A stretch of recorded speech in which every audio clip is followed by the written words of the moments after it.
Last year, my colleague Atalaya Tasu and I started a series of webinars called the INSEAD Business Sustainability Series on how to align sustainability demands and business objectives.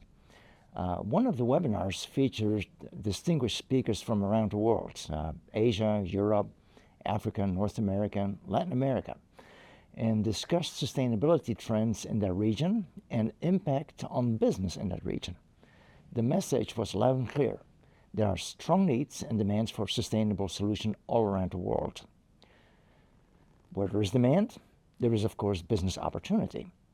Companies that can innovate solutions with a triple win, a win for society, customers and their companies can seize amazing opportunities and can both do good for society and do well for themselves. Sustainability demands most often require an innovative response, which becomes the engine of significant competitive advantages. For example, Michelin has innovated a lower rolling resistance for their tires for electric cars, which are adding extra kilometers or miles to the range of electric vehicles, which is still considered a significant problem to many car buyers.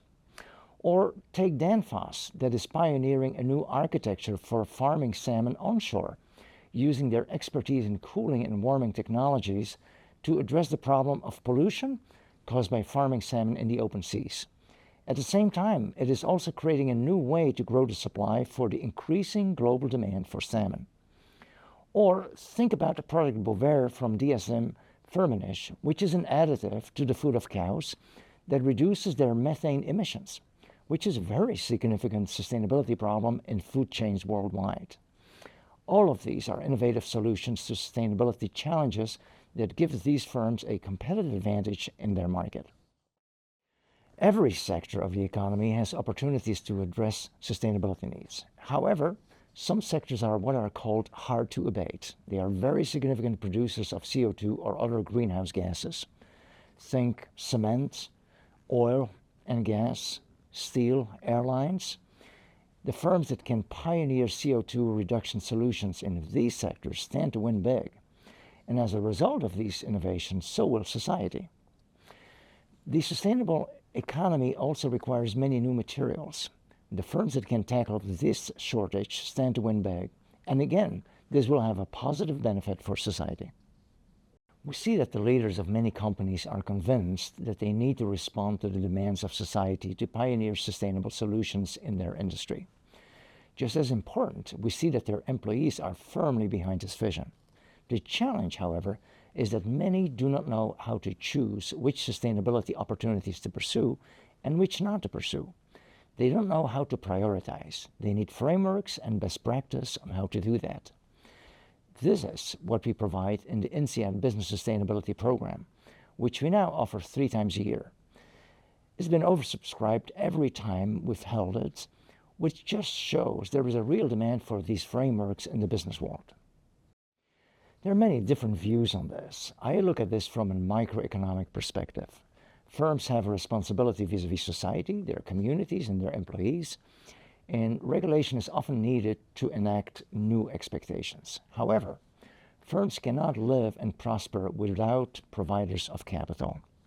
In the words of the CEO of Danone, Mr. de Saint-Affrique, sustainability can only be sustainable if it is also economical. Sustainability demands and business objectives need to be aligned to produce significant sustainability impact. The requirement to build a triple win, a win for society, for customers, and for companies, requires, in my opinion, a much sharper understanding and articulation on how sustainable innovation will create value. For whom, who will pay, and how much. In the example of Bovaer for cows, there is a solution for the methane problem, but there is a cost involved. The question is, who should pay for it? Farmers? Dairy companies? Consumer goods companies? Governments? Or even the consumers themselves? How to demonstrate the value and create a willingness to pay is often a key issue.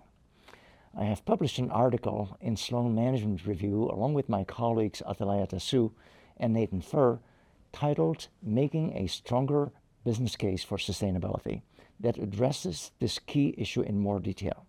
Check it out. What we offer in the course is frameworks and tools on how to align sustainability demands and business objectives. And so we go into strategy, operations, accounting, and finance on how to build and succeed with sustainable innovations. So for the people in the course, this is really a revelation, because it's like I say, okay, many want to do something, but they don't know how to do that.